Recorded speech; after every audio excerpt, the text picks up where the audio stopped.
내란죄 자체가 이중기소에 해당된다고 생각되고 내란죄를 통해서 이미 조사가 다 완료됐는데 그 내용들 그대로 참고하면 되는데 굳이 종합특검이 성과를 만들기 위해서 벌란죄라는 별도의 죄를 만든 것 자체가 매우 위협하다고 생각이 듭니다. 증언 거부할 가능성, 진술 거부할 가능성. 진술 거부라는 표현보다는 이미 내란죄, 그 다음에 일반 이적 등을 통해서 관련 사건을 통해서 수많은 증언을 하셨고 그 다음에 관련자들의 재판에 또 참석하셔서 증인으로 증언도 하셨습니다. 더 이상 말씀하실 게 없으세요. 그런데도 불구하고 뭐 추가적으로 물을 게 있다 그러면 대통령 판단하셔서 답변을 하시리라 생각됩니다. 지난주에 다른 혐의로 조사받으면서 이번 주에 하는 사건에 대해서 의견서를 저희들이 작성해서 제출했어요. 그러니까 말씀하신 것처럼 이거는 국구 통수권자가 무슨 반란이라는 말입니까? 말이 안 되는 거잖아요. 지난번에 사실관계는 결국 말씀하신 것처럼 뭐 동료 변호사 말하면 다 내용은 다 있는데 법률 판단의 문제인데 그래서 우리 의견서를 냈어요. 그리고 뭐 진술 거부라고 할 게 없어요. 사실관계는 베이스는 같잖아요. 그걸 구태여 반란죄로 의료한 거잖아요. 그러니까 특별히 뭐 이걸 진술 거부라고 이렇게 할 상황이 아니에요. 그렇게 이해하시면 될 거고 그 내용에 그런 취지로 아마 말씀하실 거로 생각이 되고 특별히 뭐 한 게 없어요. 의견서를 지난번에 제출했어요. 그렇게 이해해 주세요. 김명수 전 의장 합참 김명수 전 의장 내란 사건 관련해서 이제 의원이 정리 이루어질 걸로 보이는데 그 부분은 그건 잘 모르겠고요. 김명수 합참의장은 내란 사건과는 전혀 관련이 없는데 뭐 말도 안 되는 조사를 하고 있는 것 같습니다. 그래서 많은 사람들 엮어서 어떤 1차 특검도 그렇고 지금 종합특검도 마찬가지로 군의 조직을 거의 와해시키고 있는 상황입니다. 최고 통수권자를 반해서 반란을 일으켰다는 게 자기가 자기를 반해서 반란을 일으켰다는 게 말이 되겠습니까? 그러니까 많은 사람들, 군 관련자들을 계속 조사를 함으로써 군에 대한 압박, 군의 지휘체계, 위계질서, 군의 존립 자체를 좀 부정하는 행위인 것 같습니다. 오늘 만약 검사가 직접 신문할 걸로 보이는데 그럼 조사가 예상대로 원활하게 좀 진행이 될까요? 네, 검사가 당연히 조사를 해야 되고 검사가 조사를 하게 되면 저희도 조사에 응할 생각입니다. 그리고 지금 오늘 이외에 추가 소환 가능성이 그건 모르겠습니다. 특검이 알아서 하겠다고 생각합니다. 또 추가적으로 이 사건 자체가 군 통수에 반해서 반란을 일으켰다는 것인데요. 군 특수권자가 대통령 아닙니까? 반란죄가 성립될 수가 없죠. 다만 뭐 특검은 5.18 판례, 군사 반란죄의 판례를 들어서 군 특수권이 아니라 국권에 반해서 반란을 일으킨 것으로 법률을 구성해서 조사를 하고 있는 것으로 보이는데요. 황당하기 그지없는 내용입니다. 특검은 조속히 조사를 멈추고 사건을 무혐의로 마무리 져야 됩니다. 네.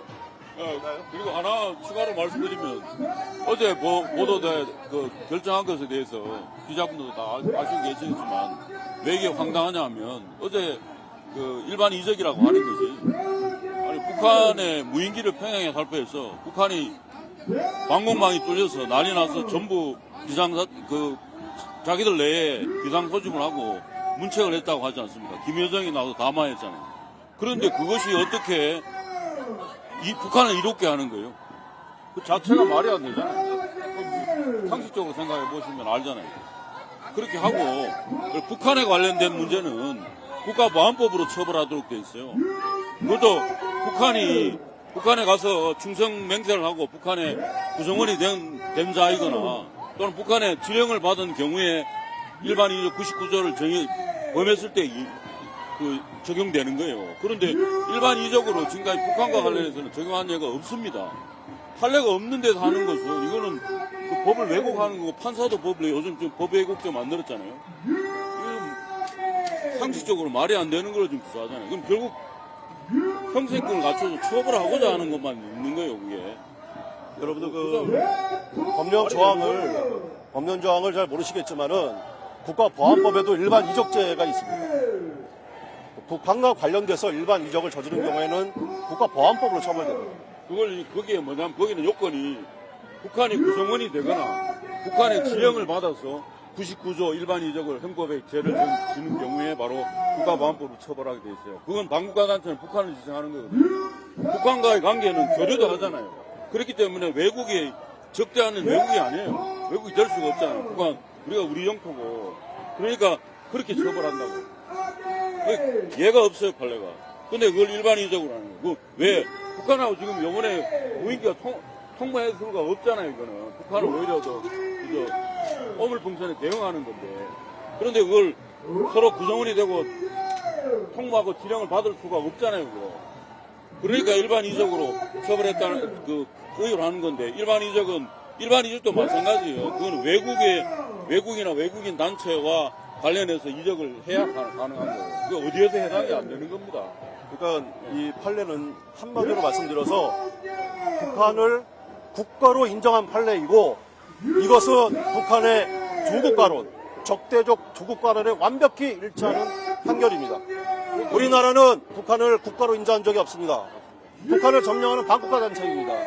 그런데도 불구하고 이번 판결은 사법부가 나서서 북한을 국가로 인정을 하고 북한이 올 초에 정확히는 2023년 10월부터 주장을 했던 적대적 두국가론에 정확히 일치되는 판결입니다. 사법부가 바로 적대적 행위를 하고 이적 행위를 한 것이고 이 국가보안법에 따라서 처벌을 할 수 없으니까 억지 논리를 만들어서 판결을 내린 것이고 저희는 이 점에 대해서 충분히 설명을 드렸는데 또 변론을 했음에도 불구하고 판결문에 이에 대한 어떠한 내용도 없습니다. 그래서 한시 내용에 그런 내용들이 없는 점을 비춰볼 때는 분명히 상소심에서 다른 판단이 있으리라 생각됩니다. 아까 법 왜곡죄 언급하셨잖아요. 법 왜곡죄도 좀 준비하시고 계신가요? 지금 구체적으로 준비하는 건 없고요. 근데 나중에 와서 대응을 하는 데 따라서 왜곡죄에 해당이 되는 건 검사 판사잖아요. 그러니까 지금 판례도 없는 것을 처벌하기 위해서 하는 거니까 말도 안 되는 일이 좀 벌어지고 있잖아요. 그 이야기를 하는 거예요. 만약 과연 법조인이 판사가 이걸 정상적으로 해서 판단해서 판결한 건가? 의문이 갖는 거. 판례를 옆에 놓고 있잖아요, 항상 판사들이. 하나라도 판치 앞에도 조그만 차이 나면은 적용을 안 하잖아요. 경험했잖아요. 소송하면 그게 어긋나면은 판치도 안 하면 기각하잖아요. 근데 지금 거꾸로 지금 판례에 전혀 말이 안 되는 거예요, 하잖아요. 어느 게 누가 이적이고 누가 이적인지를 한번 판단해 보세요. 우리 사법 판례 역사상 일반 이적죄로 처벌된 경우가 최근에 한 번 있었습니다. 그게 바로 정보사 블랙유형 명단 유출 사건입니다. 유출 어디다 했죠? 북한에 했습니까? 중국에 했습니다. 적대하는 국가이기 때문에 일반 이적죄로 처벌된 겁니다. 만약에 그것을 북한에 유출한 경우에는 국가보안법에 일반 이적죄로 처벌되는 겁니다. 북한과 관련된 거는 일반 이적죄로 규율을 하고 외국과 관련된 거는 형법상 일반 이적죄로 의율 하는 겁니다. 이런 명확한 법령 규정에도 불구하고 이런 식으로 형법상 일반 이적죄를 무인기 작전에 적용한 것은 진짜 황당한 법적 논리이고 말도 안 되는 것들입니다. 그렇게 중국에 넘긴 것에 대해서 일반 이적으로 처벌한 연유가 뭐냐면 형법이 개정이 안 됐어요. 외국의 경우에 간첩하는 경우 외국의 경우에는 적용이 안 됐지 않습니까? 법이 없잖아요. 근데 2026년에 개정을 했어요. 개정하기 전입니다. 개정하기 전이니까 어쩔 수 없이 그걸로 적용해서 한 거예요. 그것도 사실은 판례하고 좀 약간은 상충되는 부분이 있어요. 그런데 처벌해야 되기 때문에 그렇게 하는 거예요. 그런데 이제는 개정이 됐잖아요.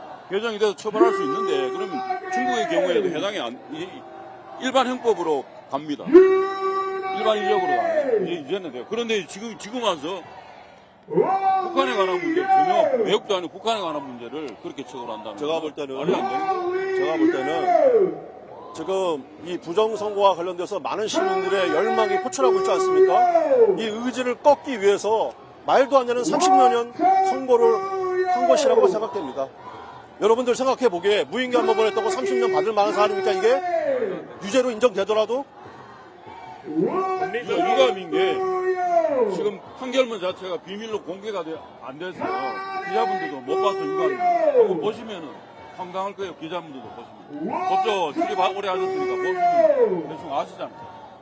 황당한 일이에요. 황당한. 군대를 사적으로 동원했다라고 판단한 부분에 대해서 어떻게 평가하세요? 그냥 일반 이적전을 만들기 위해서 억지로 엮은 거죠.